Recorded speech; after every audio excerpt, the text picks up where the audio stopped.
Olá, tudo bem? Seja bem-vindo a mais um vídeo do IELTS Comentado e nós hoje estaremos falando sobre custos que são ocultos em seu processo de imigração, seja para o Canadá, seja para a Austrália, seja para a Nova Zelândia, seja para os Estados Unidos, seja para qualquer lugar do mundo. Tudo bem? Pelo menos tomando como referência os principais locais que as pessoas vão ao sair do Brasil, que no caso é a América do Norte, a Europa e igualmente a Oceania. Pois bem, quando nós falamos de processos de imigração e custos deles, as pessoas na realidade elas acabam por calcular os gastos tomando como referência as questões básicas e essenciais da vida, que, diga de passagem, é completamente compreensível e correto. Então estamos falando de moradia, primeiramente, depois estamos falando de saúde, depois estamos falando de educação e depois estamos falando de transporte. Tudo bem? Temos isso sendo devidamente calculado. E as pessoas, e também com razão, calculam que, já que em países de primeiro mundo, estas coisas em particular tendem a várias delas serem públicas, como por exemplo o transporte e a saúde, esses são custos que no final vêm a ser menores do que até mesmo os custos que ela tem no Brasil. E isso foi, por exemplo, eu, em particular, algo que definitivamente eu considerei. Agora, é necessário você compreender certas coisas em termos de custos quando você sai do Brasil, porque frequentemente o que no final vai definir os seus custos mesmo vai ser o estilo de vida que você está buscando, não necessariamente os custos básicos. Por quê?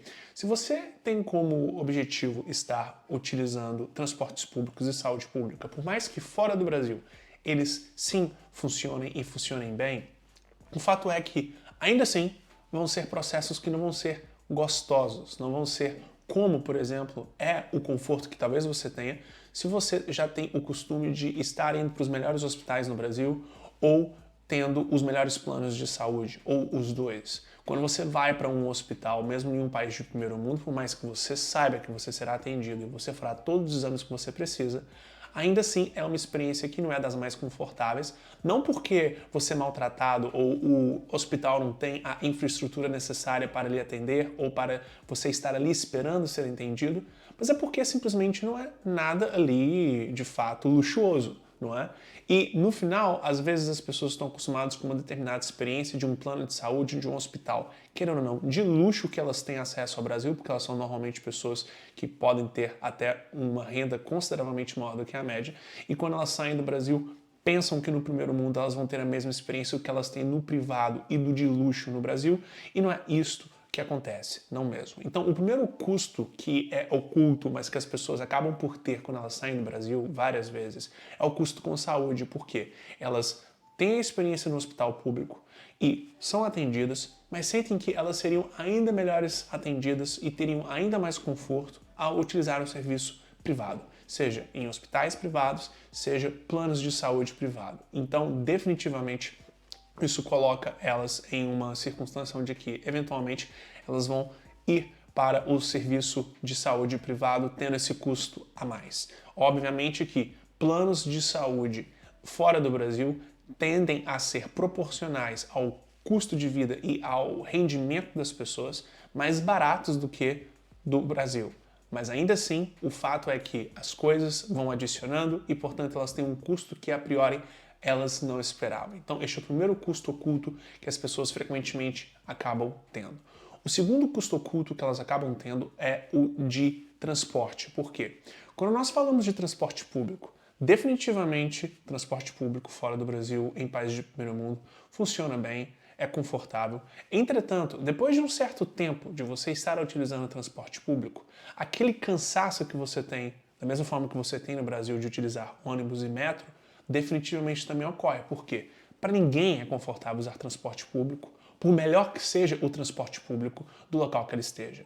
Então, nós temos aqui uma circunstância onde que é necessário que você compreenda que a utilização de transporte público a longo prazo é também uma mentalidade mais do que simplesmente uma escolha ou necessidade. Então, se você tem a mentalidade de alguém que, por exemplo, eu não quero usar transporte público, também eu quero ajudar no meio ambiente e eu quero poluir menos, definitivamente esta é a forma apropriada de fazer acontecer. Por exemplo, esta é a minha opção pessoal. Agora, se você está utilizando transporte público só pelo quesito conforto ou praticidade, definitivamente cedo ou tarde você vai chegar à conclusão que um carro é melhor para você e, portanto, você vai buscar ter um carro. Então, isso vai ser um outro custo para você, seja você comprando um carro à vista, seja você pagando em parcelas. Mais uma vez, a parcela de um carro fora do Brasil tende a ser mais barata proporcional ao rendimento quando comparamos, não é, com o que estamos acostumados como brasileiros. Entretanto, definitivamente, ainda assim é um custo e isto vem a ser algo a ser considerado também para muita gente que a princípio não estava esperando por isso. Um outro custo que definitivamente pega as pessoas de surpresa é o supermercado. Por quê? Quando elas vão a um site como o Núbio, que é um site muito utilizado e que eu pessoalmente sempre recomendo as pessoas a darem uma olhada, quando falamos de um site onde que podemos encontrar os diferentes custos de vida ao redor do mundo, nas principais cidades, e até mesmo em cidades um pouco menores que ficamos surpreendidos de termos a capacidade de sabermos de forma atualizada o custo de vida nessas cidades. Pois bem, as pessoas quando elas veem o custo de supermercado no Núbio, ou em qualquer outro serviço que demonstra o custo de supermercado ao redor do mundo, elas têm isto como referência. Entretanto, o que o custo de supermercado que esses serviços, sites e plataformas mostram são, tomando como referência o básico. Estamos falando de arroz, feijão, carne, salada, leite, frutas, verduras, nada que necessariamente inclui, por exemplo, os biscoitos que você gosta, o iogurte que você gosta, o chocolate que você gosta, não é? Todas aquelas coisinhas pequenas que fazem diferença no seu dia a dia em termos do conforto que você tem ao comer ou ao tomar e que adicionam muito no final do mês. E, portanto, às vezes as pessoas elas fazem um cálculo, mas percebem que elas estavam erradas em 40% quando falam no supermercado, porque elas gostam e têm o costume de comer várias coisas que no final não estão inclusas no que é demonstrado nesses sites que mostram os custos de vida. E também quando elas buscam no YouTube sobre pessoas que definitivamente ali estão compartilhando também os seus custos, o gosto dessas pessoas também é diferente, o que elas consomem é diferente, supermercado, portanto, é algo altamente relativo e, por consequência, definitivamente você pode ter um custo oculto ali também no supermercado, aumentando bastante. Tudo bem? E quarto e último custo oculto que as pessoas sempre se surpreendem é com documentação.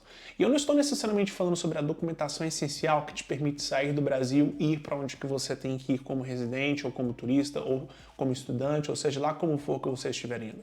Eu estou falando do custo de documentação envolvendo, por exemplo, uma carteira de motorista, caso você precise, ou um comprovante de morada, caso você precise, ou de qualquer outra documentação, como, por exemplo, número de identificação fiscal, que é também como se fosse o CPF no Brasil, e várias outras documentações e burocracias necessárias. Por exemplo, o número de utilização dos serviços de saúde pública, o custo com transporte público, caso você acabe por estar buscando utilizá-lo, mas aí você compra aqueles passes que te dão acesso ao mês inteiro ao transporte público sem gastos maiores. Pois bem, tudo isso são burocracias e necessidades e coisas necessárias para que você, no final das contas, viva de forma legal e regular aonde que você esteja.